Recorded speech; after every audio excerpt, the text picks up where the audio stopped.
29 Mumbai north central Lok Sabha constituency से election लड़ रहा हूँ।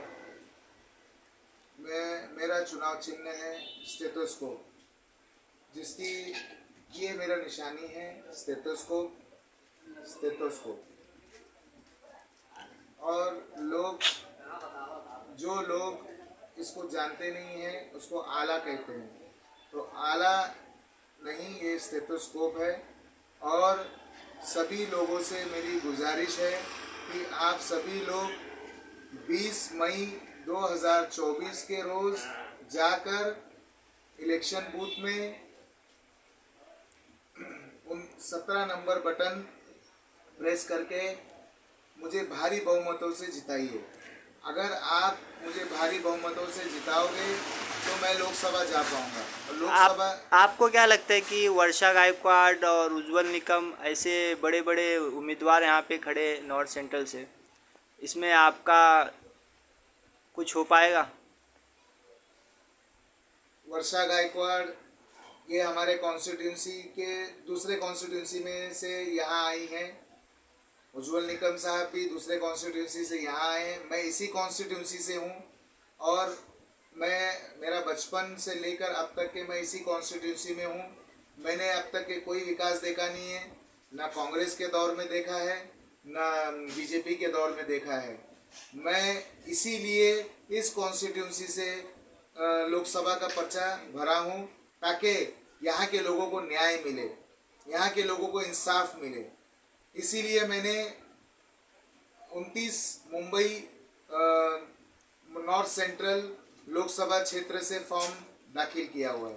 आपको क्या कुछ अलग से आप बदलाव की सोच रखे, या फिर वही राजनेता का जो एक प्रचार होता है, हम ये करेंगे हम वो करेंगे, आपके इसमें क्या विशेष रहेगा आप जीत के आने के बाद?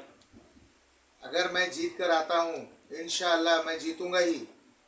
अगर मैं जीत गया तो यहाँ के लोगों के जो परेशान है भ्रष्टाचार से, भ्रष्टाचार मुक्त कॉन्स्टिट्यूंसी करूँगा, भ्रष्टाचार मुक्त एजुकेशन करूँगा, भ्रष्टाचार मुक्त सारी जो गवर्नमेंट प्रक्रिया है वो करूँगा।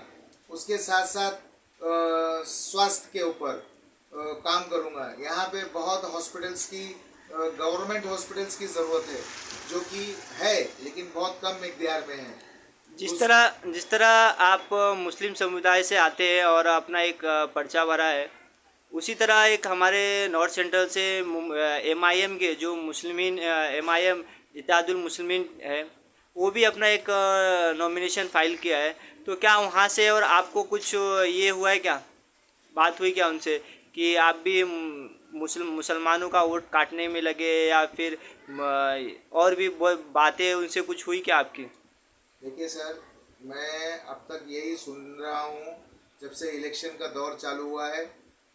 6 तारीख से मैं यही सुन रहा हूँ कि जितने उम्मीदवार यहाँ से खड़े हुए मुस्लिम और किसी क्षेत्र से मुंबई के महाराष्ट्र के नहीं खड़े हुए हैं, 15 उम्मीदवार खड़े हुए हैं, जबकि टोटल 27 उम्मीदवार है इस कॉन्स्टिट्यूंसी से, जिसमें 13 उम्मीदवार नॉन मुस्लिम है। क्या नॉन मुस्लिम लोग ने भी यही सोचना है कि वो हिंदुओं का वोट काटने के लिए खड़े हैं? तो आप ये कैसे सोच सकते हैं कि हम मुसलमान जो खड़े हैं कि मुसलमानों का ही वोट काटेंगे? तो सबसे पहले हम लोगों की भलाई के लिए खड़े हैं। हमें मालूम है कि कौन सी पार्टी ने क्या दिया है और क्या नहीं दिया है, और उसी को मद्देनज़र रखते हुए हमने ये कदम उठाया हुआ है।